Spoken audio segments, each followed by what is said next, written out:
For the second year in a row, Mario, the Tampa Bay Lightning remain your Stanley Cup champions. It's very, very rare to see a repeat, Mario. I think the last one that I can recall that I've seen was the Golden State Warriors a couple years ago. But we have seen teams go back to their respective championships. We haven't seen a repeat in quite some time, Mario. So congratulations to the Tampa Bay Lightning. I'm salty. Personally, I didn't really care who won the Stanley Cup because I'm not a fan of both teams, but I'm gonna send them my congratulations to them anyways. They won Game 5, 1-0 in Tampa Bay. Which that's pretty interesting, Mario, because I was reading an ESPN article before Game 4 happened. And the mayor of Tampa was like, "Let the Canadians win Game 4 so we can clinch in Game 5," and that's exactly what happened. So I find that very interesting. I'm not sure if that's what actually happened, but I just find it very funny how that happened. But anyway, they won Game 5, 1-0, Mario. So it was more of a defensive game than it was of anything. Carey Price did all he could, and unfortunately, his team couldn't step up around him to force a Game 6. He stayed 29 out of 30. So Carey Price, Mario, he did a really good job. It's just his team around him just did not do what they had to do. Defensively, they definitely were there. It's just offensively, they couldn't pick up the pace. And the only goal from the Lightning came from Ross Colton, and there was 2 assists, Mario, and that was from David Savard and Ryan McDonough. And Andre Vasilevsky did his job, Mario. He saved all 22 shots made by the Canadiens, so he did a really good job. And I'll just go to the game stats real quick. Like I said, the Canadiens had 22 shots on goals. The Lightning had 30. Face-off percentage, the Lightning won that with 51.7%, and the Canadiens 48.3. Power plays, both teams had 0 out of 3. Penalty minutes, both teams had 8.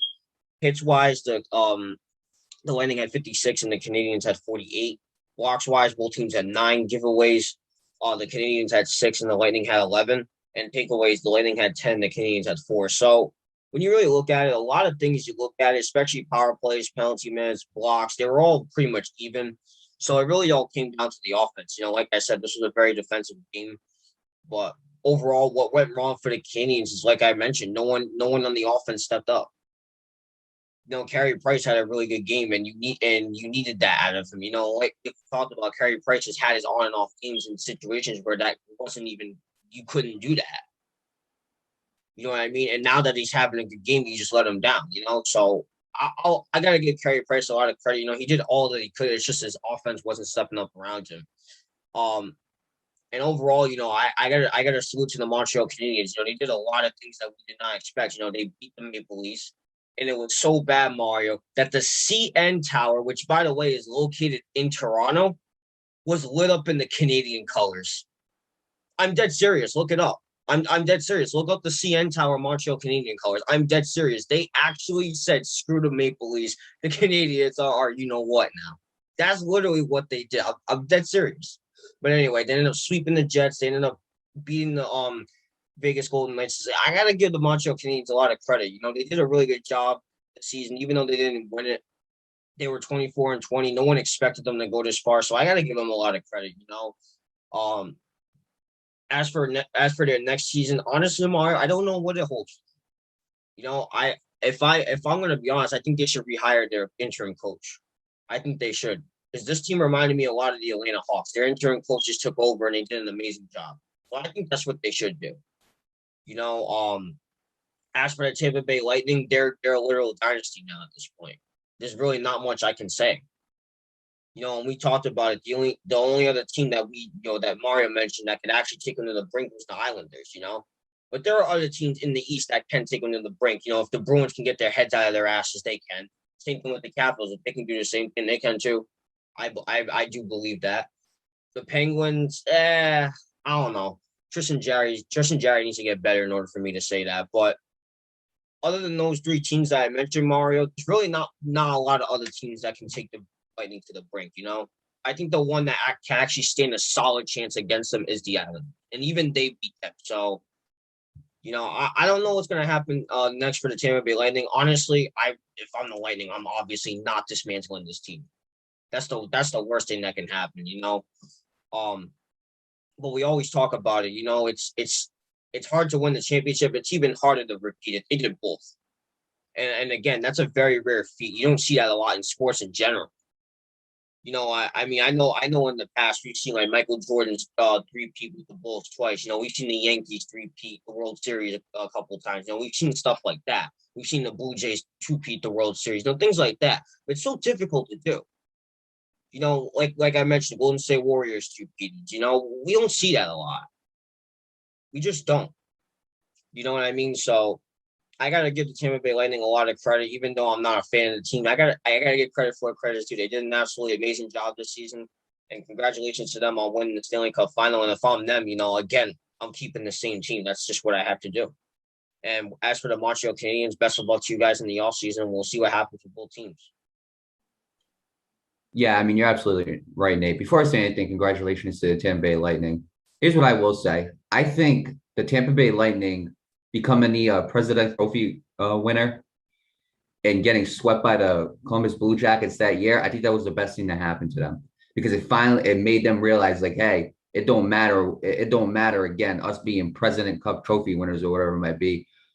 We're gonna go. It's time for us to get our heads out of our ass and start becoming a championship team. And the next year, you've seen what they were able to do, Nate. The Tampa Bay Lightning have been an insanely good team this year. An insanely good team this year and an insanely good team last year, Nate. For the past 3 years, they've been a really good team. But these last 2 years, they've been showing that they're a championship team. And overall, Nate, I talked about that the whole series. You have to stop that big four. But then it eventually got to a point where stopping that big four, it didn't even matter because their surrounding cast could do so much to the point where they could actually win. In this game, it was a 1-0 win. Your only goal was from Ross Colton. That's it. Okay, that big four was not involved. It was not involved whatsoever. I mean, if you want to look at it, Kucherov, he had 5 shots on goal. Braden Point and Steven Stamkos had none. And then last but not least, Victor Hedman had 3. Other than that, Nate, that big four was not involved. So it didn't matter at that point. I kept talking about it early in the series because early in the playoffs, that didn't matter. You needed to stop that big four in order to win. But then the Tampa Bay Lightning, finally, they became a threat on defense, and then it was game over, Nate. You know how many games in the beginning, Nate, with the Florida Panthers did we see go like 6-5, or you know what I'm saying? They were high scoring games. Same thing with the Hurricanes. It would get to those high scoring games. It took probably later on in that Islanders series for the Lightning to actually show that they are a defensive threat. And then they just did it against the Montreal Canadiens. I thought the Canadiens were going to get beat in game 4. They barely managed to win game 4. And that was without the big four. And game 5 came and they still beat them without the big four. Let me tell you something, Nate. This Lightning team, if they keep this team together, I think this team's going to make a three-peat. I'm being real with you, Nate. I'm not even like the biggest fan of the Lightning, but they're going to make a three-peat if they keep this team together. I seriously believe that. And the last team that I could think of in hockey that went back to back was probably the Pittsburgh Penguins not too long ago. Yeah, it was. Yeah, good thing you brought that up. I actually forgot about that. Yeah, the Pittsburgh Penguins. I believe they beat the Predators and correct me if I'm wrong, Nate. Did they beat the Flyers? No, the Flyers actually in the East, so they couldn't have. Let me look it up for you. Oh wait, no, I lied. I do know. It was the Nashville Predators and then it was the San Jose Sharks. I know it was both of those teams, but I forgot which order it was. Right, San Jose Sharks and Nashville Predators. Yeah, I believe the Nashville Predators came after, I believe, but I could be wrong about that too. But overall, Nate, this Tampa Bay Lightning team is absolutely stacked. They really are in any way you could think of. I mean, you have 4 guys who are absolutely insane, and especially in these playoffs, they've been ridiculous, okay? Kucherov, Stamkos, and Braden Point could be a star on any other team, And Victor Hedman is a really good defender. But shot-wise, Nate, like, he's definitely a threat on offense as well. So you got those 4 to worry about. Then you go to the surrounding cast. You got Andre Palat, you got Cirelli, Coleman, Gord. Let's be real, Nate. Like, they have an insanely great team around them. And not only that, you have probably one of the most elite goalies in the game in Andre Vasilevsky. This team is definitely capable of going back, of making a three-peat, Nate. They are definitely capable of it.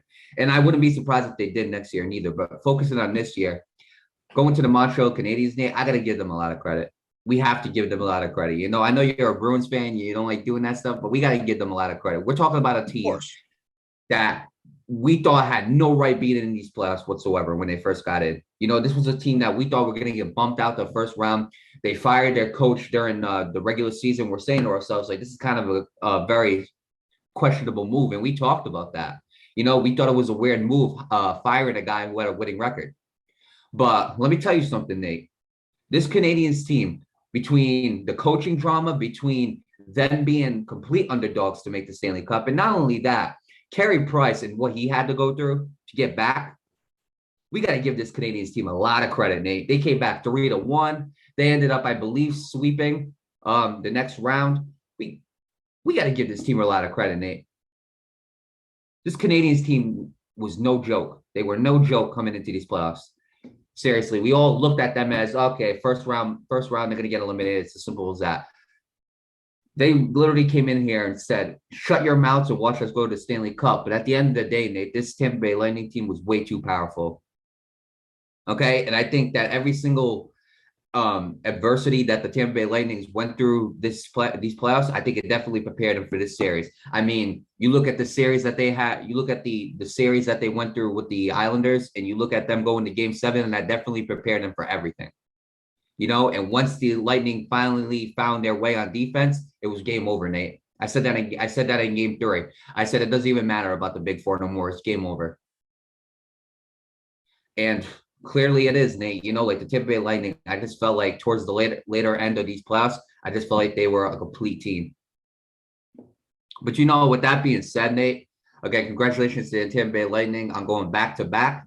As for the Montreal Canadiens, again, congratulations on a great season. You guys, again, underdogs, ended up going to the Stanley Cup. I got to give you guys a lot of credit. But at the end of the day, Nate, it's going back to the drawing board for the Montreal Canadiens. Same thing with the Lightning. Obviously the offseason is coming up. They got to go back to the drawing board and repeat the success that they had. And, with that being said, Nate, that's really all I got to say. Congratulations to the Tampa Bay Lightning. You guys definitely deserved it.